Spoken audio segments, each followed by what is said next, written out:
Jean-Pierre Caporossi, on vous trouve ici à Avignon, vous produisez, enfin vous présentez le Tour de Valse.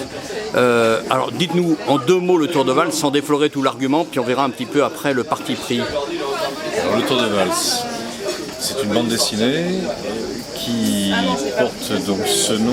Et pourquoi le Tour de Valse? Tout simplement parce que c'est l'histoire d'une femme qui va chercher son mari dans les goulags de Sibérie à l'époque stalinienne et qui découvre dans un camp une expérience qui s'y est faite à l'initiative d'un chef de camp un peu zélé qui s'appelle le Tour de Valse. J'en dis pas plus parce que sinon je dévoile l'histoire.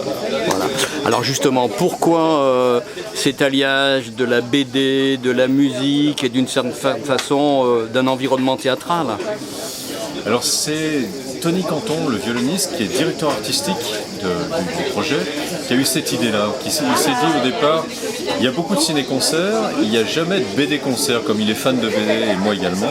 Donc il a eu cette idée de mettre en musique une BD projetée sur un écran de cinéma avec un montage vidéo.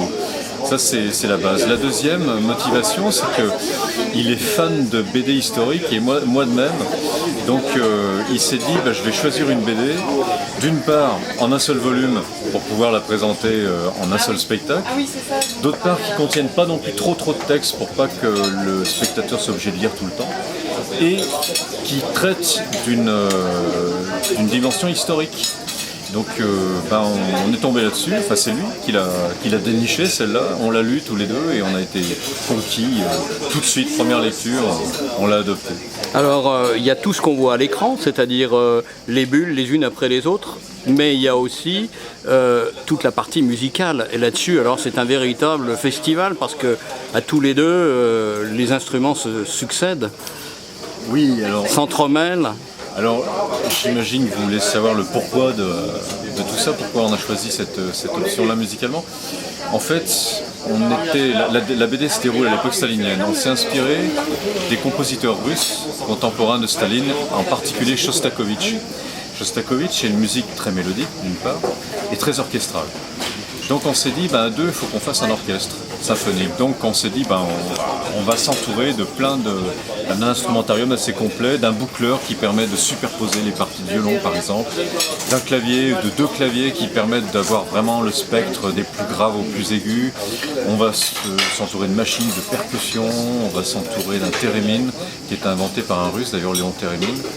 Donc un instrument plutôt insolite puisqu'il se joue dans l'espace en fait. On approche sa main de 2 antennes pour créer le son. Et les ondes se diffusent. Voilà. Et donc on a pris ce parti de faire à deux un petit orchestre symphonique avec le concours de l'électricité, on peut dire. Mais tout est joué à la main.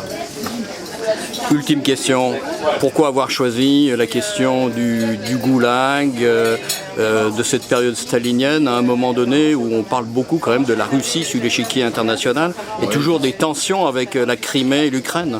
Oui, alors ça on n'a pas fait exprès, parce qu'au départ, comme je vous l'ai dit, c'était un choix d'une BD historique, mais ça aurait pu être n'importe quelle histoire, ça aurait pu se situer à la période gallo-romaine ou autre, mais on s'est aperçu que cette BD prenait, sous les feux de l'actualité, une autre dimension et à une période où on a un retour en force des totalitarismes de tout poil,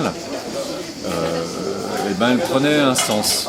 Elle prenait un sens tout à fait particulier et quand on intervient notamment des fois avec des collégiens, ça nous arrive d'intervenir auprès de collégiens ou de lycéens, c'est souvent un sujet qui est évoqué, qui est mis sur la table parce que cette BD, mine de rien, devient un peu brûlante d'actualité à l'époque, belle époque où nous vivons.